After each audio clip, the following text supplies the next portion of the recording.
My father locked the door in my face while I was 8 months pregnant. Not accidentally, not during confusion, not because he forgot I was outside.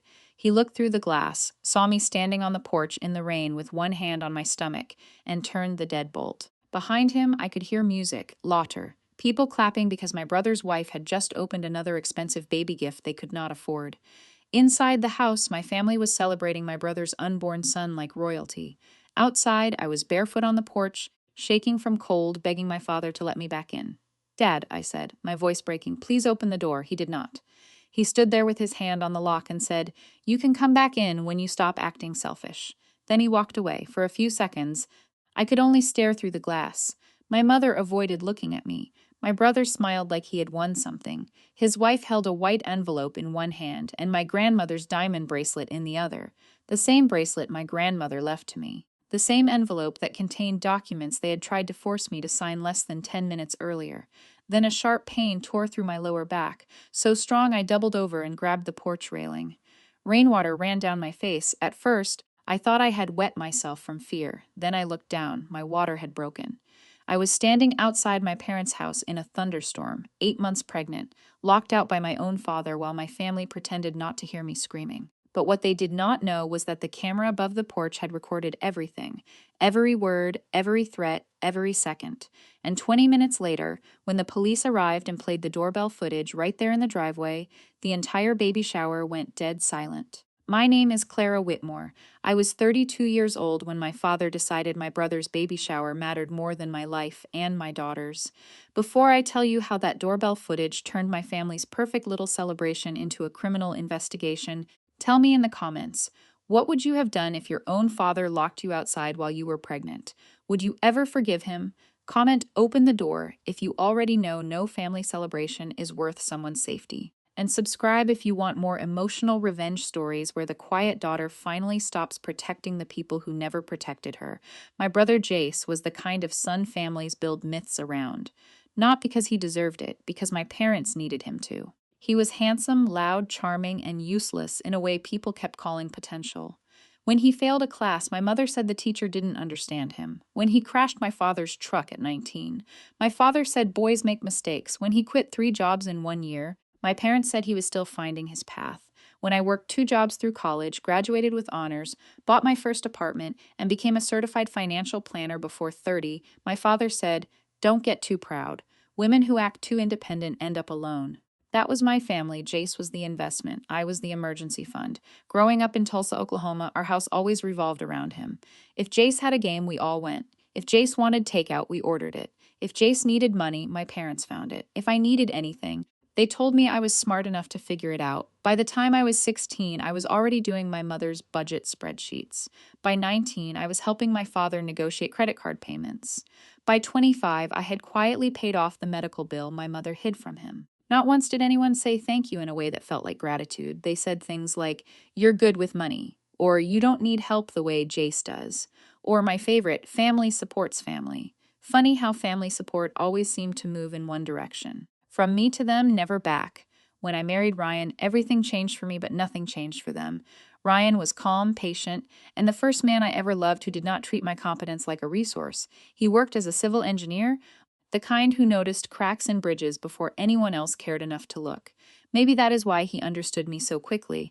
On our second date, my mother called 3 times because Jace needed help with a car payment. I apologized and reached for my phone. Ryan gently said, Is he stranded somewhere dangerous? I blinked. No. Is anyone injured? No. Then your dinner is allowed to stay warm.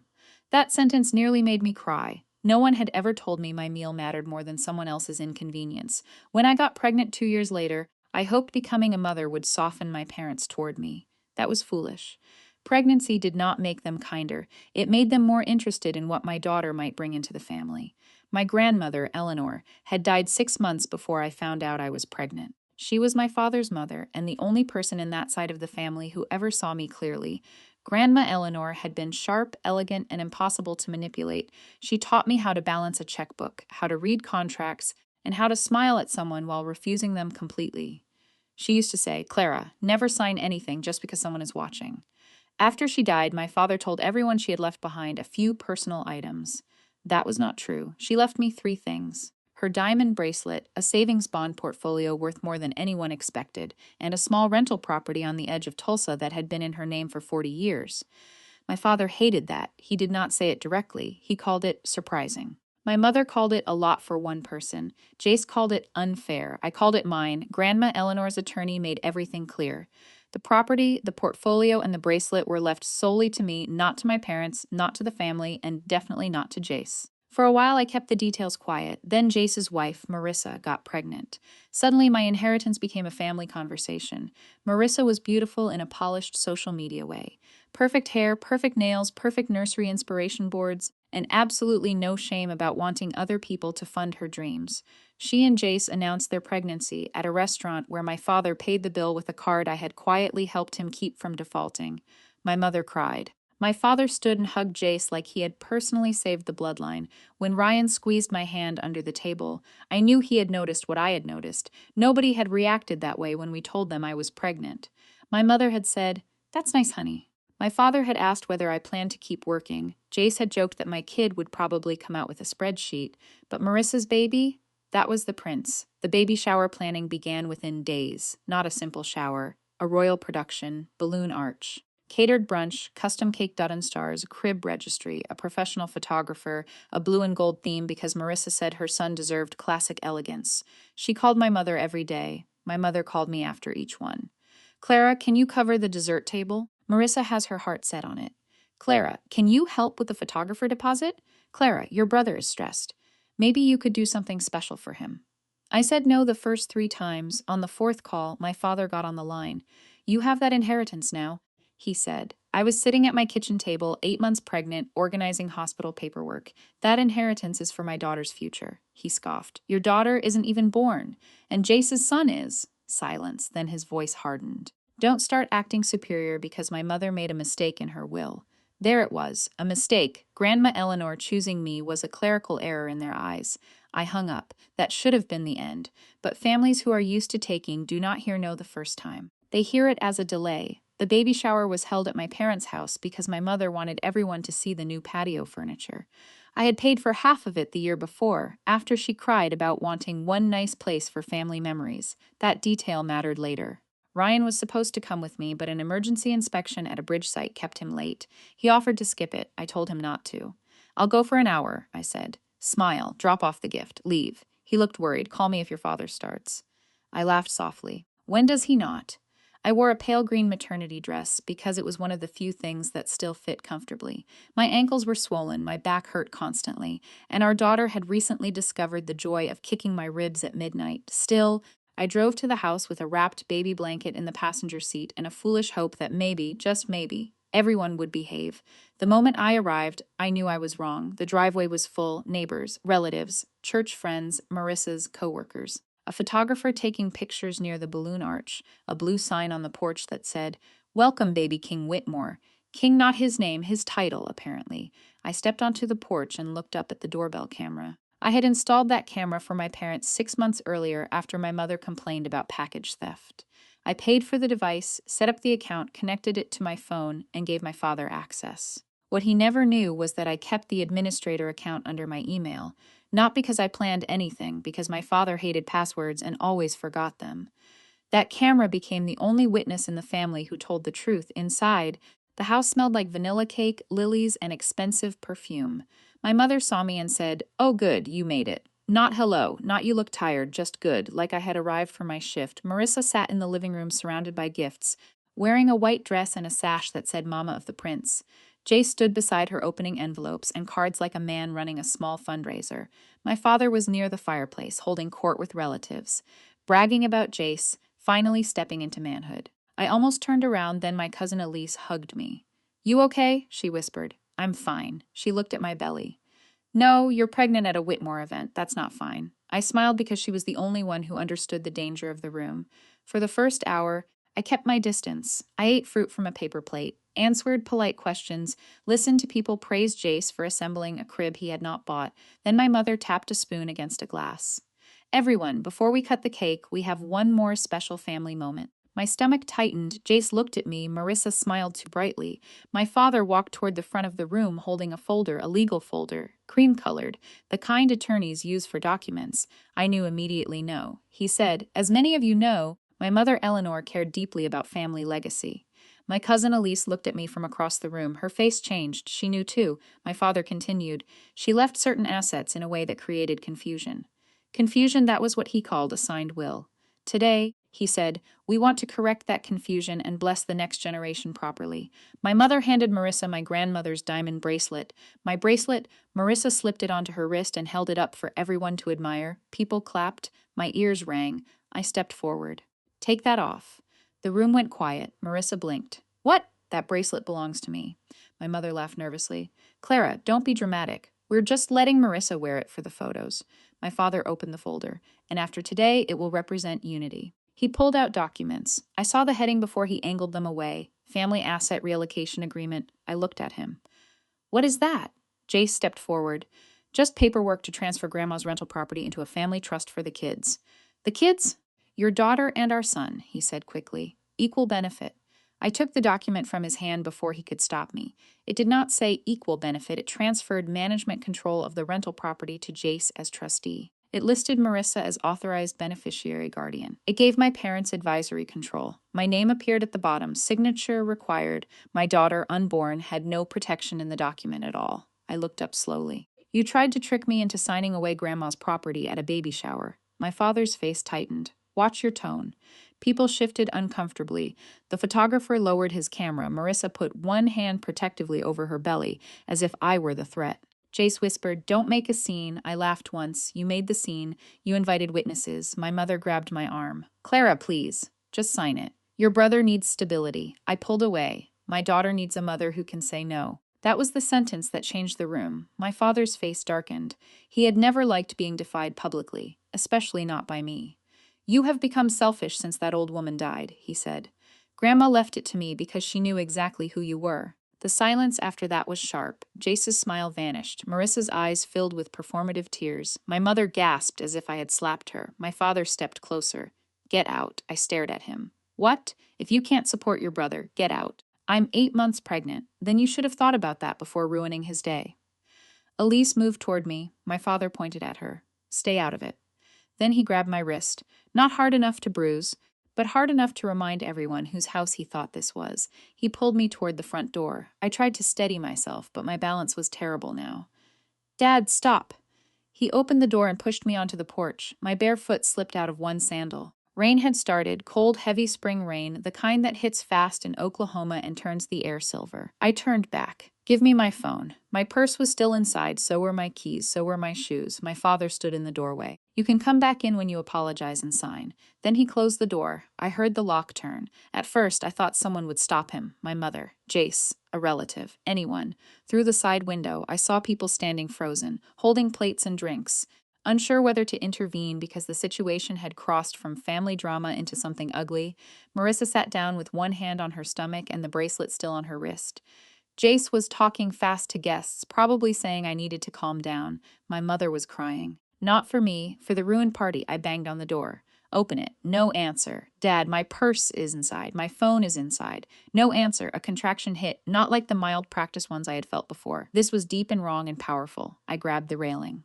Rain soaked my dress. My hair stuck to my face. I pressed both hands to my stomach and breathed the way the birthing class instructor had taught us. In, out, then warm fluid rushed down my legs. For one impossible second, I stared down at the porch floor. Then I understood my water had broken. I screamed not from embarrassment, from terror. "My water broke! Open the door!" Inside, someone gasped. The door did not open. My father's voice came through the glass. "Stop acting. You always do this." I looked up at the doorbell camera. The small blue light was on, recording, always recording. I leaned toward it because I knew the audio would catch me. My father locked me outside. "I'm 8 months pregnant. My water broke. My phone and keys are inside. Please help me." I said it clearly, every word. Then I saw movement across the street. Mrs. Alvarez, my parents' neighbor, stood on her porch holding her phone. She had heard me. Thank God. She shouted, "Clara, I'm calling 911." I slid down against the porch column, shaking. The contractions came closer together, too close, too fast. I thought of Ryan. I thought of our daughter. I thought of my grandmother's voice. "Never sign anything just because someone is watching." I whispered, "I'm not signing, Grandma." 20 minutes later, the street filled with red and blue lights. A police cruiser arrived first, then an ambulance, then Ryan's truck screeched to a stop behind them. He jumped out before the engine was fully off.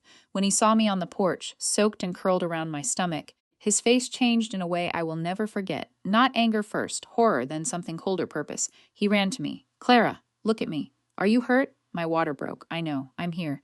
The paramedics climbed the steps and started working around us. One officer knocked hard on the front door. My father opened it, looking furious, like the police had interrupted dinner. "She's fine," he said. "She's being dramatic because of a family disagreement." Ryan stood. He is not a large man, but in that moment, he looked like something carved from stone. "You locked my pregnant wife outside in a storm." My father pointed at me. She walked out. I lifted my shaking hand toward the doorbell camera. "Check the footage." My father froze just a little, but enough the officer looked up. "Who has access?" I said. "I do, admin account. My phone is inside in my purse." Ryan stepped into the doorway. "Get her purse." My father tried to block him. The officer moved between them. "Sir, step back." My mother brought the purse with trembling hands. The bracelet was still on Marissa's wrist behind her. That image burned into me. Ryan unlocked my phone with my Face ID, while the paramedic checked my vitals. I told him where the app was. He opened the doorbell footage. Everyone stood there in the rain and watched. My father dragging me to the door, me asking him to stop, him saying, "You can come back in when you apologize and sign." The lock turning, me banging, me saying my phone and keys were inside, my water breaking, my father saying, "Stop acting." The officer's face went hard. My mother started sobbing. Jace said, "That's out of context." Elise, standing behind him now, snapped, "What context makes that okay?" The officer turned to my father. "Sir, put your hands behind your back." The baby shower ended right there. Guests watched in stunned silence as my father was handcuffed on the porch he had locked me out on. Marissa tried to slip the bracelet off. Ryan saw. "Leave it," he said. She froze. Jace stepped forward. "That's my wife's." I laughed through a contraction. "No, it isn't." Ryan looked at the second officer.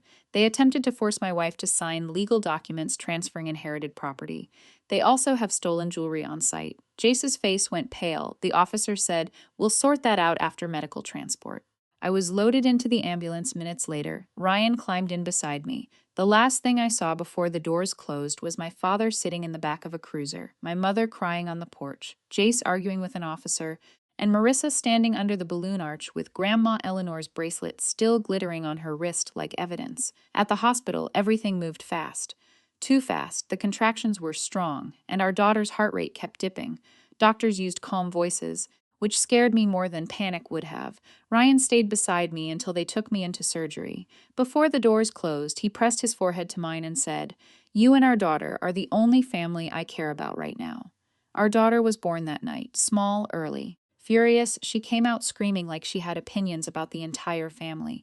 We named her Eleanor, after the only Whitmore woman who knew how to leave things to the right person. She spent 8 days in the NICU, 8 long, terrifying, sacred days where I learned the difference between people who love you and people who perform concern.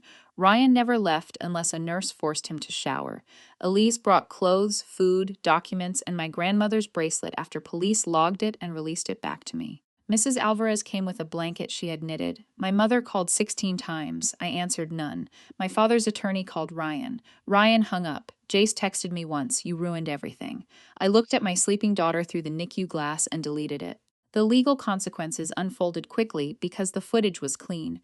My father was charged for locking me out without access to my phone or transportation during an obvious medical emergency. The district attorney also reviewed the attempted coercion around the documents, especially because multiple witnesses confirmed they had pressured me to sign while heavily pregnant. Jace tried to claim the papers were just a family planning conversation. Unfortunately for him, Elise had taken photos of the documents before handing them to police. Grandma's bracelet was returned to me. The rental property stayed mine. The savings portfolio stayed in the trust I created for my daughter. And my father's reputation, the thing he had protected more fiercely than his pregnant child, shattered completely. The church ladies heard, the neighbors heard, Marissa's family heard, Jace's employer heard after he missed work to deal with police interviews. The baby shower photos never got posted. That may have hurt Marissa most. 3 weeks later, my mother came to the hospital parking lot and waited beside our car. I was being discharged with Eleanor in a tiny pink hat and a stack of instructions. Ryan saw her first. "No," he said. I touched his arm. "It's okay." It was not okay, but I wanted to hear what she had come to say. My mother looked smaller than I remembered. No makeup, no jewelry, just a tired woman holding a gift bag she did not deserve to give. Clara, she whispered. I said nothing. She looked at the baby. Can I see her? No. The word came out easier than I expected. My mother flinched.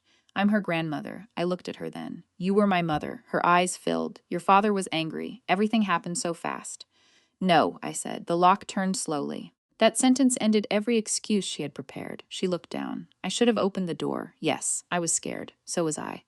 Ryan stood beside me, silent but solid. My mother held out the gift bag. I did not take it. She lowered it. I'm sorry. I believe you regret it, she cried harder. Isn't that the same thing? No. And for the first time in my life, I did not explain the difference to make her feel less ashamed. We put Eleanor in the car and drove home. My mother remained in the parking lot, holding the gift bag, finally understanding that being sorry after the ambulance leaves does not make you safe. Months passed. My father took a plea deal. He avoided prison but received probation, mandatory anger management, community service, and a permanent record that followed him into every job application and church committee. He lost his position as treasurer at his church. He lost friends. He lost access to me. That last part mattered most. Jace and Marissa's perfect little life cracked faster than anyone expected. Without my money, my parents could not keep helping them. Without my father's protection, Jace had to explain why police had questioned him about stolen property and coerced legal documents. Marissa's family, who had believed she was marrying into stable people, pulled back completely. Their marriage survived, I think, but only because both of them preferred blaming me over facing themselves. That was fine. I had stopped auditioning for their understanding. As for my mother, she wrote letters, long ones, messy ones, some apologizing, some explaining, some still trying to make my father's anger sound like a weather event instead of a choice. I saved them in a folder, not because I planned to answer, because documentation had saved me once, and I had learned to respect records. 1 year later, on Eleanor's first birthday, Ryan and I held a small party in our backyard. No balloon arch, no photographer, no title like princess or queen. Just a pink cake, a few friends, Elise, Mrs. Alvarez, and a baby who smashed frosting into her hair with absolute authority. At one point, Elise stood beside me near the porch and said, Do you ever think about what would have happened if Mrs. Alvarez hadn't called? I looked at Eleanor, laughing in Ryan's arms. Yes. The answer was too heavy for a birthday party, so we let it pass. Later that night, after everyone left and Eleanor fell asleep, I opened the safe in our bedroom. Inside was Grandma Eleanor's bracelet, the original documents for the rental property, the doorbell footage saved on a drive, and the unsigned family asset reallocation agreement. I kept it all. Not because I wanted to live in the past, because someday, when my daughter is old enough, I will teach her what my grandmother taught me. Never sign anything just because someone is watching. Never hand over your future to people who call selfishness family. Never confuse being related with being loved. And never ignore the small blue light of a camera that tells the truth when everyone else lies. My father locked me outside during my brother's baby shower. My water broke. The police saw the doorbell footage. And the family that thought they could shame me into obedience finally learned the one lesson they had spent my whole life avoiding. I was not their emergency fund. I was not their scapegoat. I was not their extra daughter. I was a mother. And the moment they endangered my child, the frightened little girl in me disappeared forever. If you are listening to this because your family keeps asking you to sacrifice your peace, your money, your safety, or your future for someone they love more loudly, remember this. No is not betrayal. A locked door reveals who is inside. And sometimes the proof you need is already recording above the porch. If this story made you angry, comment "Open the door" below. Tell me honestly, could you ever forgive a father who locked you outside during labor, or would that door stay closed forever? And subscribe for more emotional stories where the quiet daughter finally stops begging to be let in and builds a safer home of her own.